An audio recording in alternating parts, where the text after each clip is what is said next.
Hey everybody. So I wanted to explain where the $20 meal challenge came from. During COVID, we had this weird thing in our house where people were alternately not working. And we agreed kind of as flatmates that we were going to help each other out.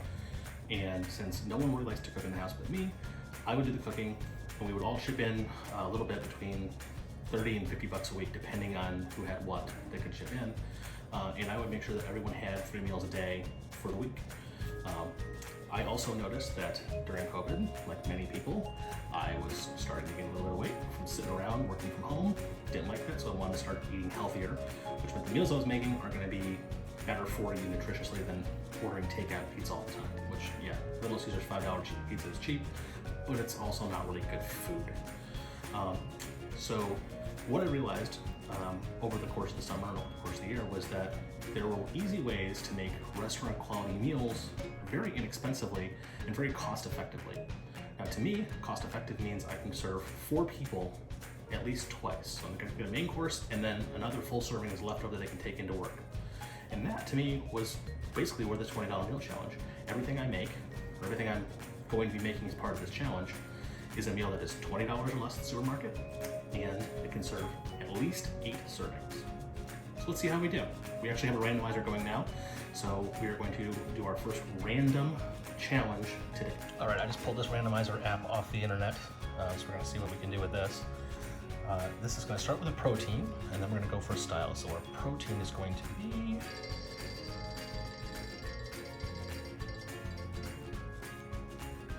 ham or pork. All right, there's a lot of options there.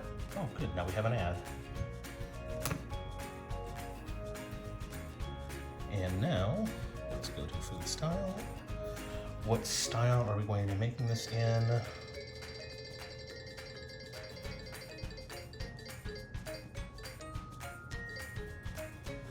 Chinese style ham or pork dish. Oh, this is gonna be interesting. Cool, I'm excited. So I've decided I'm gonna make a blue shoe pork, which is kind of like Chinese answer to a street taco or a burrito. I have a lot of the stuff already at home. I have the rice that I need to the side. But there's a few things I need to pick up here at the store, so it's time to go shopping. This one is $2.99. We have a small problem. My local store is out of sesame oil, which unfortunately means I'm going to use canola oil. It's not quite as great, but it will work still anyway. And I'm only going to use rice vinegar for a very small number of things. So at $3.49 with this $20 challenge, I've decided I'm just going to go ahead and use white wine vinegar. All right, so I found 1 1/3 pounds of pork rib meat, which is perfect for what we're going to do. And that brings us to a total of just under $9. I actually need 4 eggs, but they don't come in 4-packs, so we're spending $1.29 on a dozen eggs. And I'll use others for something else. Now we need a good bunch of green onions. These are nice and clean. This works, and it's only 69 cents. 1 jar of minced ginger is $2.49. I'm not going to eat all of it, but it'll again get used for something else as well. Well, we are out of fresh shiitake mushrooms, so I'm going to eat 7 of these. They are just $3 for 2 packs, so not too bad. This isn't actually normally traditionally in there, but I love getting a little seared bok choy in pretty much anything that's got an Asian influence. So I'm grabbing 1 pound. Okay, we have everything we need, plus what I have at home, and we are roughly at $18.50. Okay, so we have everything we need to make a good mushu pork. Green onions, shiitake mushrooms, baby bok choy. This cabbage I actually had from another thing, so I didn't really need all of it the last time around, but since it didn't cost us anything, it's basically just a free product we get to use this time around. I've got my 4 eggs, got my pork loin, my tortillas, and all the spices and sauces I'm going to need to make this. So now it's time for a bunch of prep work, and I'll see you in a few.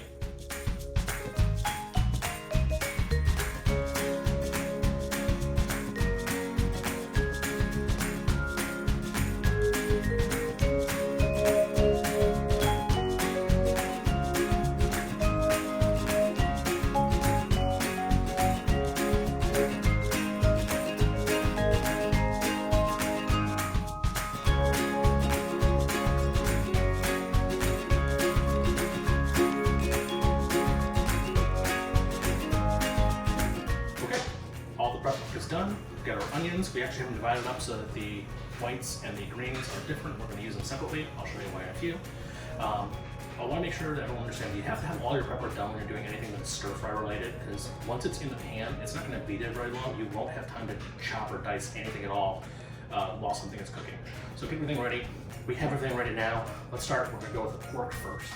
We're going to add 4 tablespoons of vegetable oil to the pan and start putting in our strips of pork. One thing to be careful of, make sure you're always putting things in away from you. You want to have them like sliding in away, because if you slide them in towards you, the oil could bounce back at you, and that can always cause scarring. Don't do that. Now, once the pork is nicely browned on both sides, we're going to set it off to the side. We're going to save this oil, though, because we're going to use it for our next step. You don't have to entirely worry about these being completely cooked at this point, because they are going to go back in and get more heat later, but you want them about 75% of the way there.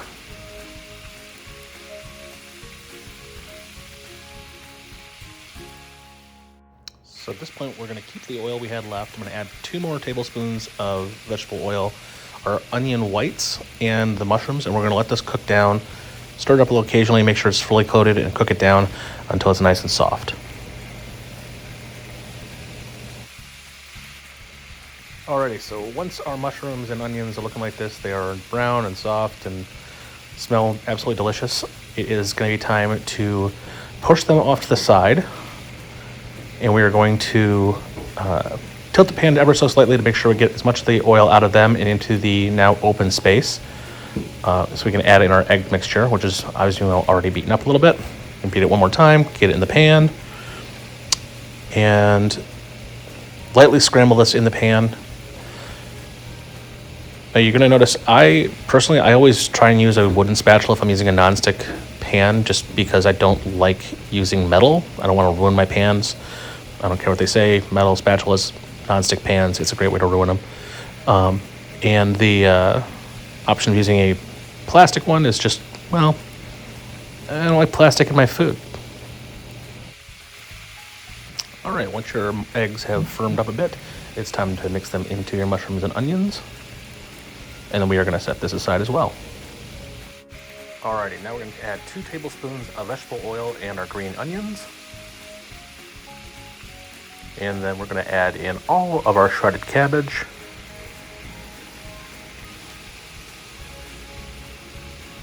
Let's give this a toss real quick here. Mix it up nicely, make sure it's fairly evenly mixed. Now we want 2 heaping tablespoons of minced garlic.